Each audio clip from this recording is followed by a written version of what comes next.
آله وأصحابه الهادين المهديين.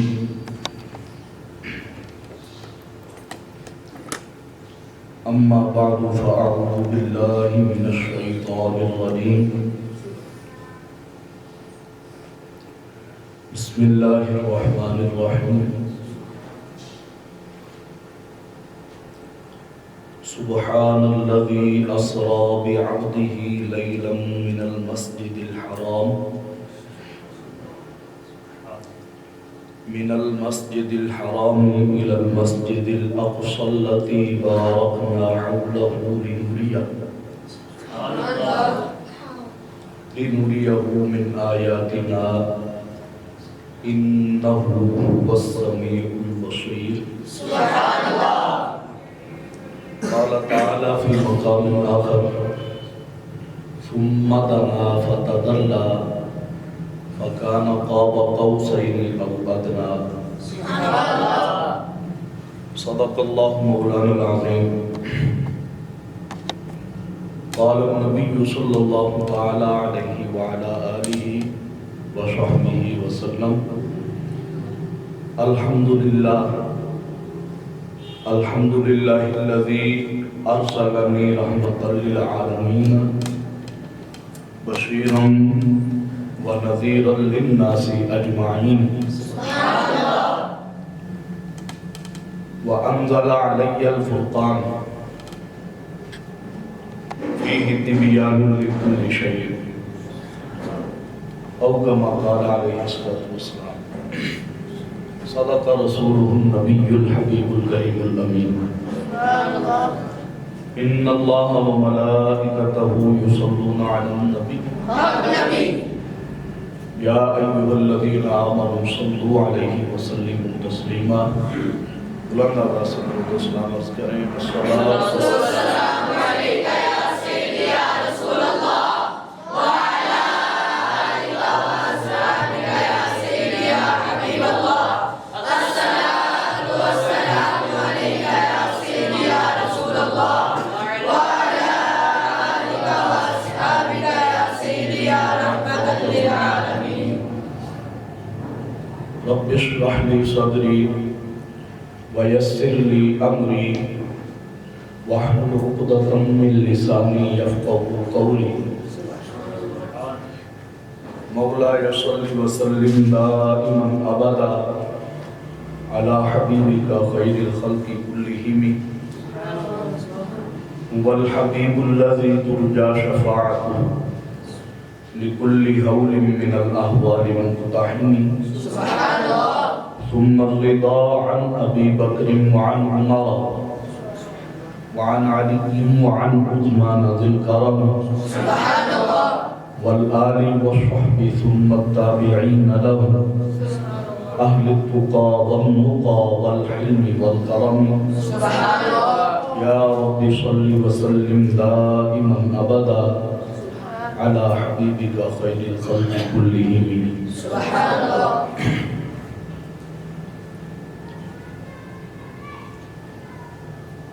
رب عالم نے تجھ کو بلایا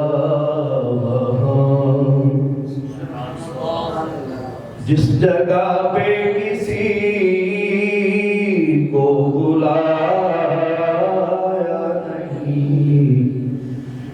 ایک جلوے موسیٰ کو بے خود کیا. ایک جلوے میں موسیٰ کو بے خود کیا. لامکاں پہ بھی تو ڈگمگایا نہیں. رب عالم نے تجھے کو بلایا. ان سے معراج کی شب یہ حق نے کہا یوں تو محترم ہے مجھے سبھی انبیاء ان سے معراج کی شب یہ حق نے کہا یوں تو محترم ہے مجھے سبھی انبیاء میرے نزدیک آ میرے نزدیک آ میرے نزدیک آ میرے نزدیک آ دیکھ تجھ سے تو پہلے کوئی آیا نہیں رب عالم نے تجھ کو بلایا اللہ وحدہ لا شریک کی حمد و ثنا اس کے پیارے محبوب پاک صاحب دولت امام الانبیاء والمرسلین شفیع المذنبین رحمت للعالمین صلی اللہ تعالی علیہ وعلا آلہ وصحبہ وبارک وسلم کی بارگاہ بلند و بالا میں ہدیہ درود و سلام عرض کرنے کے بعد اللہ وحدہ لا شریک کی بارگاہ میں دعا ہے اللہ رب العزت اپنے پیارے محبوب کریم علیہ السلام کے توسل پاک سے ہم سبھی کی بخشش و مغفرت فرمائے اللہ تعالیٰ اپنی خصوص رحمت سے ہمارے والدین کی بخشش فرمائے ہمارے اساتذہ کرام کی بخشش فرمائے ہمارے جمیع آباء و اجداد مومنین مومنات کی بخشش فرمائے ہمارے مشائخ اعظام کے درجات کو اور بلندی نصیب فرمائے قرآن کریم کے دو مقامات سے میں نے مشہور و معروف آیات بینات تلاوت کرنے کی سعادت حاصل کی ہے پہلی آیت کریمہ 15ویں سپارے کی پہلی آیت اس میں اللہ وحدہ لا شریک نے اپنے پیارے محبوب کریم علیہ السلام کے زمین کا سفر کرنے کا ذکر فرمایا ہے ہر عیب و نقص سے پاک ذات نے ہر کمزوری اور عجز سے پاک ذات نے رات کے انتہائی تھوڑے سے لمحے میں اپنے بندہ خاص کو مسجد حرام سے مسجد اقصی تک کی سیر کروائی سبحان اللہ ہر عیب و نقص سے پاک ذات ہر کمزوری و عجز سے پاک ذات یہ لفظ سبحان کا معنی ہے جب یہ آیت کریمہ نازل ہوئی تو حضرت سیدنا طلحہ رضی اللہ تعالیٰ عنہ نے آقا کریم علیہ السلام کی بارگاہ میں عرض کی یا رسول اللہ سبحان کا معنی کیا ہے تو اس وقت پیارے محبوب کریم علیہ السلام نے خود یہ معنی فرمایا حضور نے ارشاد فرمایا سبحان اس ذات کو کہتے ہیں جو عجز و کمزوری سے پاک جو ہر نقص و عیب سے پاک تو یہ معنی گویا کہ آقا کریم علیہ السلام نے خود ارشاد فرمایا پاک ہے وہ ذات ہر عجز و نقص سے ہر کمزوری سے ہر عیب سے جس نے رات کے تھوڑے سے لمحے میں اپنے بندہ خاص کو مسجد حرام سے مسجد اقصی تک کی سیر کروائی اس آیت کریمہ میں اللہ رب العزت نے حضور کے زمینی سفر کا جو معجزہ ہوا اس کو الگ اعلان بیان فرمایا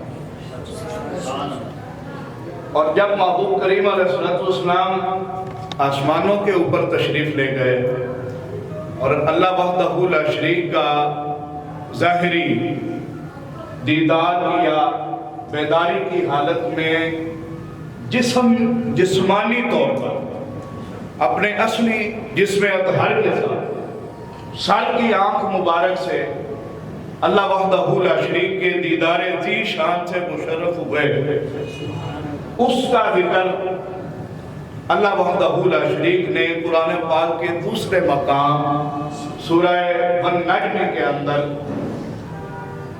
برملا علی الاعلان اس کا اعلان فرمایا۔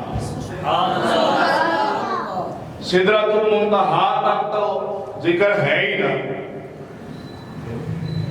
آپ سدرۃ المنتہا سے اوپر تک تشریف لے گئے، یہ قرآن پاک میں ذکر ہے، تو معلوم ہوا کہ حضور کا جو سفر آسمانی ہے اس کو بھی رب عظیم نے قرآن میں بیان ضرور فرمایا ہے، اگرچہ اس کی کیفیت کو بیان نہیں کیا گیا، اس کے ماحول کو بیان نہیں کیا گیا کہ کیسے آپ تشریف لے گئے یا کس طریقے سے آپ کی ملاقات ہوتی رہی انبیاء کرام سے، صالحین سے، سیریں کس چیز کی ان چیزوں کا تفصیلی بیان قرآن مقدس میں نہیں ہوا ہے۔ بخاری شریف، مسلم شریف، دیگر کتابوں میں بڑی تفصیل سے ان باتوں کا ذکر موجود ہے۔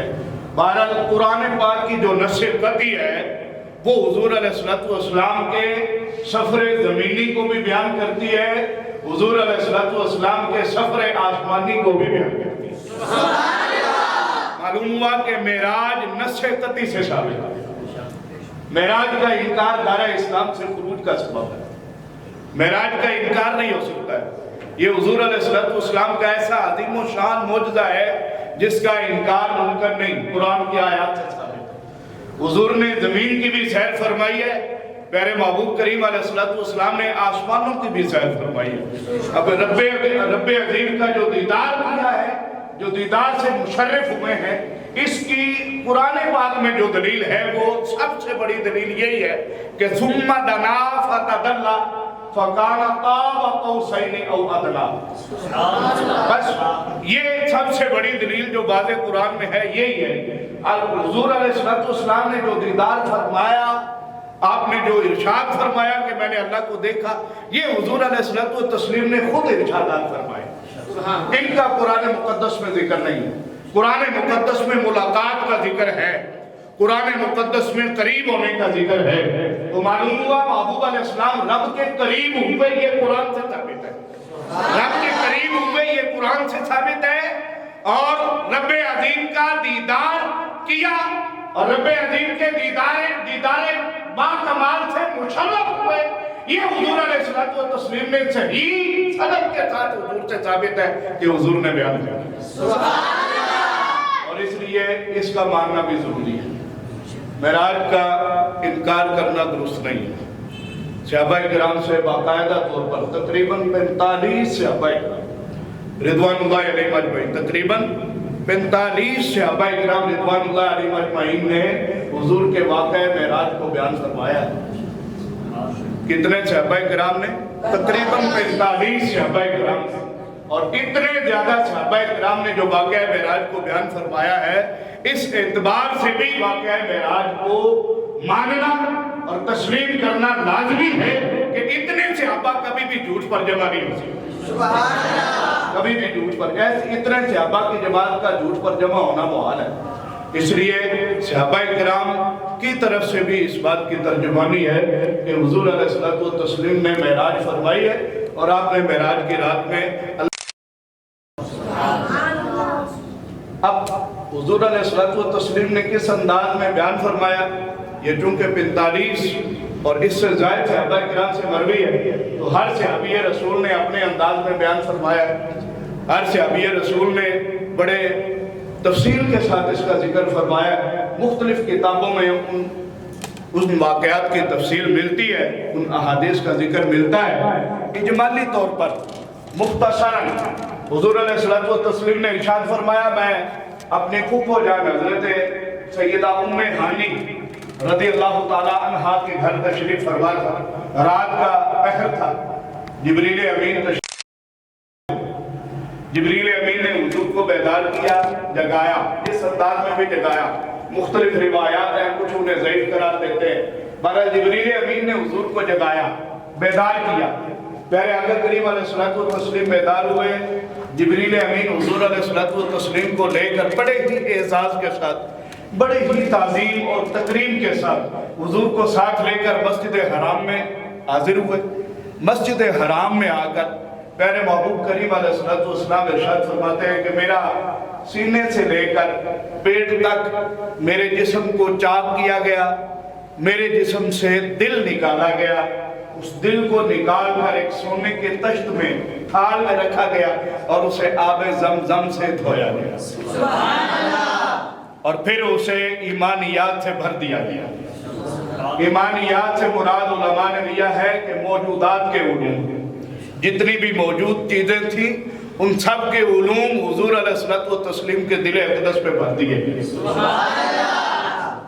میں نے بڑے ہی مختصر سے انداز میں بیان کیا ہے، توجہ اس بات کی طرف، نقطے کی طرف کروانا چاہتا ہوں کہ دیکھیں، جس شخص کا پیٹ چاک ہو، عام انسان پیٹ چاک ہو، اس کے دل کو جسم سے علیحدہ کر دیا جائے اور کہیں کسی دوسرے مقام پر لے جایا جائے، کیا وہ شخص زندہ رہے گا؟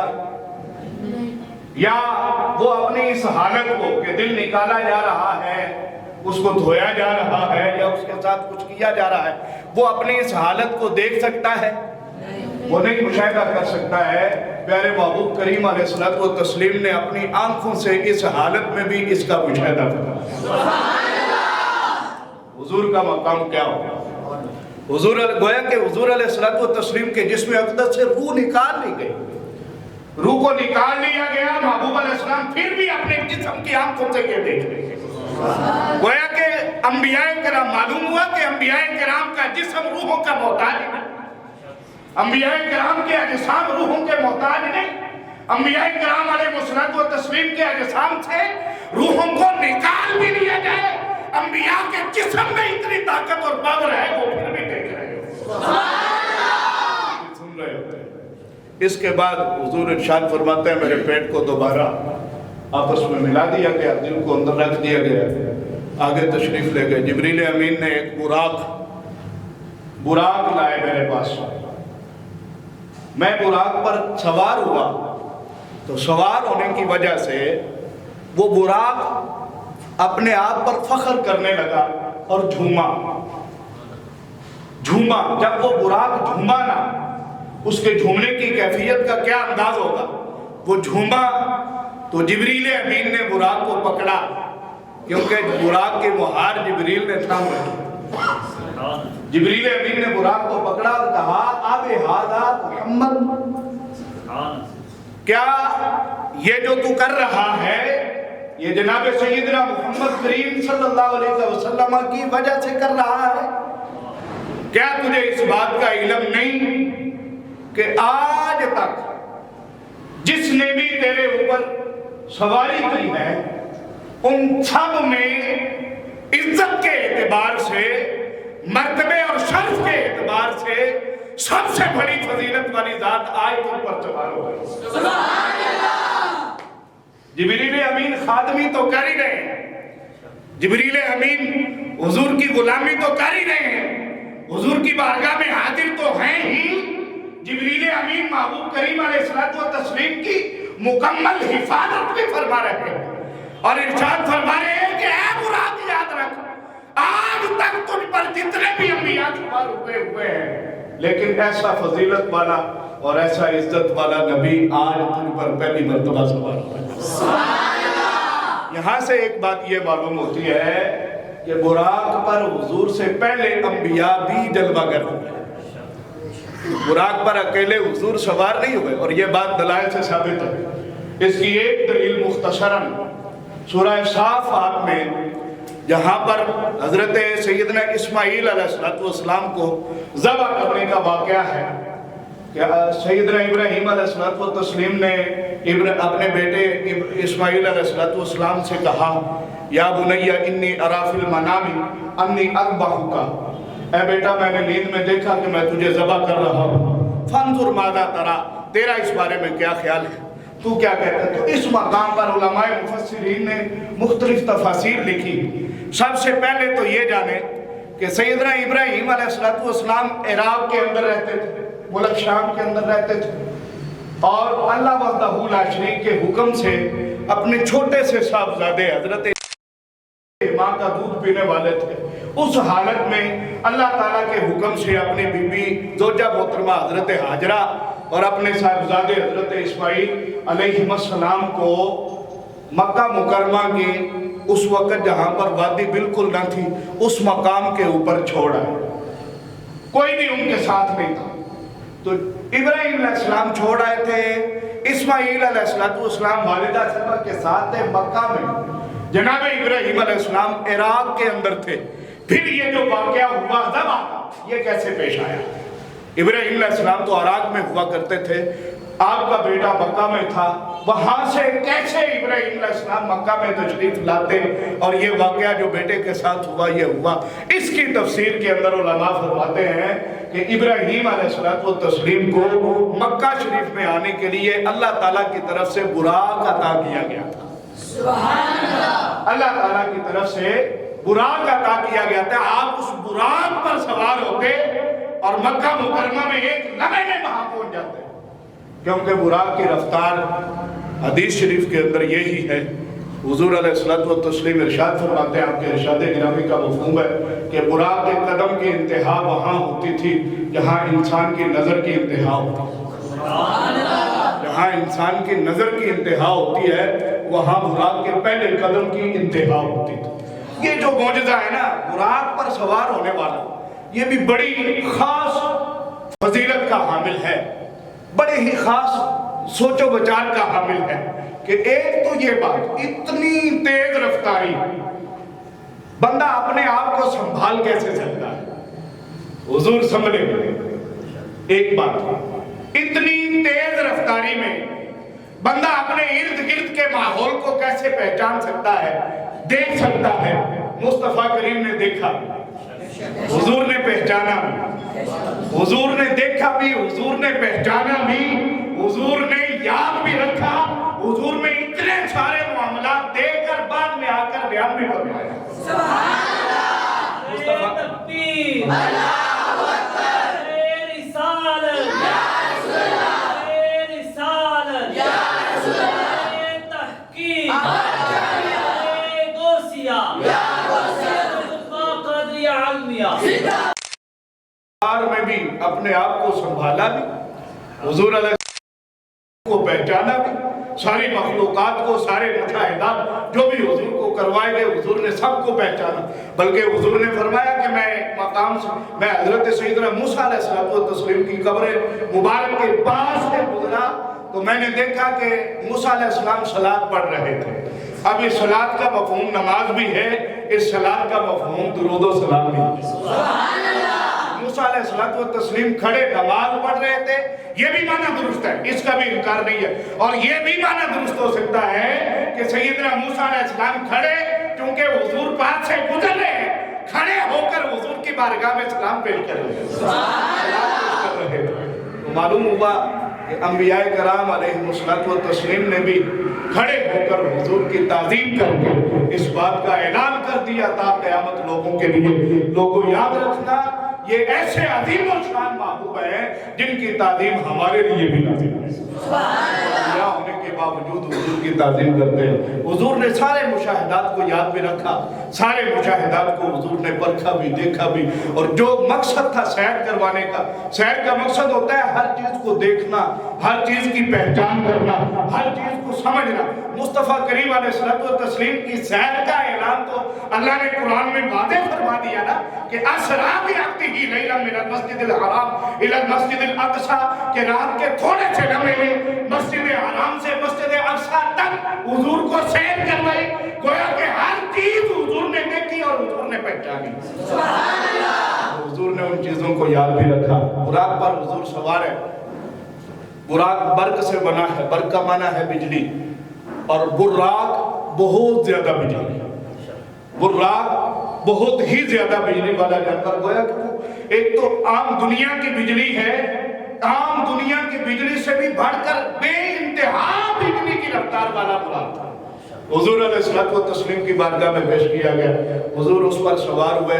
حضور جب مسجد اقصی تشریف لے گئے، جیسا کہ قرآن سے ثابت ہے، حضور مسجد اقصی میں پہنچے، سواری سے نیچے تشریف لائے، حضور ارشاد فرماتے ہیں جبریل امین نے اپنی انگلی سے ایک پتھر کی طرف اشارہ فرمایا، اس پتھر میں سوراخ ہوا، پتھر میں سوراخ ہوا۔ جبریل امین نے میرے غلام کی مہار کو اس پتھر کے سوراخ میں ڈال کر باندھ دیا۔ بات یہ کرنا چاہتا ہوں، واقعہ بڑا عام سا ہے، نقطہ یہ سمجھانا چاہتا ہوں کہ کیا کس نے؟ جبریل امین نے۔ اور سواری کون باندھتا ہے؟ خادم۔ سواری کون باندھتا ہے؟ خادم، غلام۔ حضور علیہ الصلوۃ والتسلیم کی غلامی سید الملائکہ جناب سیدنا جبریل امین ادا کر رہا ہے۔ غلامی کون کر رہا ہے؟ مصطفیٰ کریم کی جبریل امین، جو اولو العزم فرشتے ہیں، جو فرشتوں کے بھی سردار فرشتے ہیں، وہ جبریل امین اللہ تعالیٰ کے پیارے محبوب کی غلامی کر رہے ہیں۔ جبریل امین نے حضور کی سواری کو باندھا، حضور علیہ السلام اندر تشریف لے گئے، مسجد اقصیٰ میں انبیاء کو دیکھا اور پہچانا۔ حضور فرماتا ہے میں نے پہچانا بھی۔ سارے انبیاء کرام نے خطبے ارشاد فرمائے۔ آخر میں جبریل امین نے مجھے عرض کی، یہ نماز پڑھانے کے بعد کا معاملہ ہے، جبریل امین نے مجھے عرض کی یا رسول اللہ آپ بھی خطبہ ارشاد فرمائیے۔ وہی خطبہ جو حضور نے ارشاد فرمایا وہ میں نے اپنے خطبے کے دوران تلاوت کیا۔ حضور نے فرمایا الحمدللہ الذی ارسلنی رحمۃ للعالمین، ہر تعریف اس اللہ کی ہے جس نے مجھے تمام جانوں کے لیے رحمت بنا کے مبعوث فرمایا۔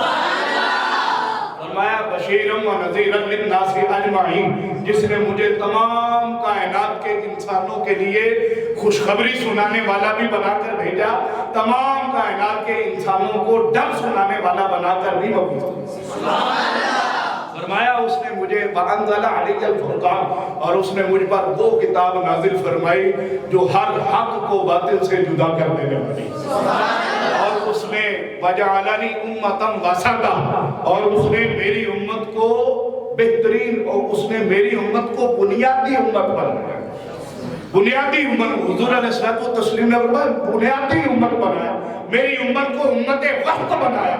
اللہ وحدہ لا شریک نے مجھے وہ امت نصیب فرمائی۔ فیہ تبیان لکل شیء، پہلے یہ آتا ہے فیہ تبیان لکل شیء، مجھ پر ایسی کتاب نازل ہوئی جس نے حق کو باطل سے جدا کر دیا، اور اس کتاب کے اندر کل کائنات کی ہر چیز کا بیان ہے۔ فیہ تبیان لکل شیء۔ اس کے بعد فرمایا میری امت کو اللہ تعالیٰ نے امت وسط بنایا ہے، یعنی سب سے بہترین امت بنایا ہے اور کثرت والی امت بنایا ہے۔ یہ جو خطبہ حضور نے ارشاد فرمائے، اس کے علاوہ اور بھی بہت سارے ارشادات فرمائے۔ جب آقا کریم علیہ السلام نیچے بیٹھے تو حضرت سیدنا ابراہیم علیہ السلام کھڑے ہوئے، جو جنہیں جد الانبیاء کا اعزاز حاصل ہے۔ سیدنا ابراہیم علیہ السلام نے کھڑے ہو کر اعلان فرمایا اپنی طرف سے اور اپنے جمیع انبیاء کرام اپنی اولادوں کی طرف سے۔ سیدنا ابراہیم علیہ السلام نے اعلان فرمایا یہی فضیلت ہے، یہی وجہ ہے کہ جناب سیدنا محمد کریم صلی اللہ علیہ وسلم سارے انبیاء سے زیادہ فضیلت والے ہیں۔ ایسی فضیلتیں، یہ فضیلتیں جو آقا کریم نے خود بیان کی ہے نا، یہ جو آقا کریم علیہ السلام نے خود اعلانات فرمائے ہیں، انہی اعلانات کی وجہ سے، انہی فضائل کی وجہ سے اللہ نے انہیں تمام انبیاء پر فضیلت عطا فرمائی۔ ابراہیم علیہ السلام نے علن اعلان کھڑے ہو کر یہ اعلان کیا کہ حضور کی سارے انبیاء پر فضیلت ہے۔ سارے انبیاء نے اپنے سروں کو جھکا کر اس بات کی گواہی دی، اور کسی نے بھی آگے سے کوئی اعتراض نہیں کیا۔ گویا کہ انبیاء نے اجماع قائم کیا کہ سید الانبیاء اور فضیلت والے رسول پاک اگر ہے تو جناب محمد رسول اللہ صلی اللہ علیہ وسلم۔ اللہ اکبر، رسالت یا رسول اللہ، رسالت حیدری یا علی مصطفیٰ زندہ باد، تاجدار ختم النبوت زندہ باد، زندہ باد، ختم النبوت زندہ باد، زندہ باد، ختم النبوت زندہ باد، رسالت یا رسول اللہ، قادری عالمیہ زندہ باد۔ اور بھی بہت بے انتہا مقاصد اور بے انتہا معجزات کا مجموعہ معراج النبی ہے، حضور علیہ الصلوۃ والسلام کی معراج ہے۔ سب سے بڑا معجزہ اس کا یہی تھا کہ حضور نے اپنے سر مبارک کی آنکھوں سے اللہ وحدہ لا شریک کا دیدار کیا۔ اللہ تعالیٰ اپنے پیارے حبیب پاک صلی اللہ علیہ وسلم کے صدقے سے ہمیں دین کی سمجھ اور اس پر عمل کی توفیق عطا فرمائے۔ واخر دعوانا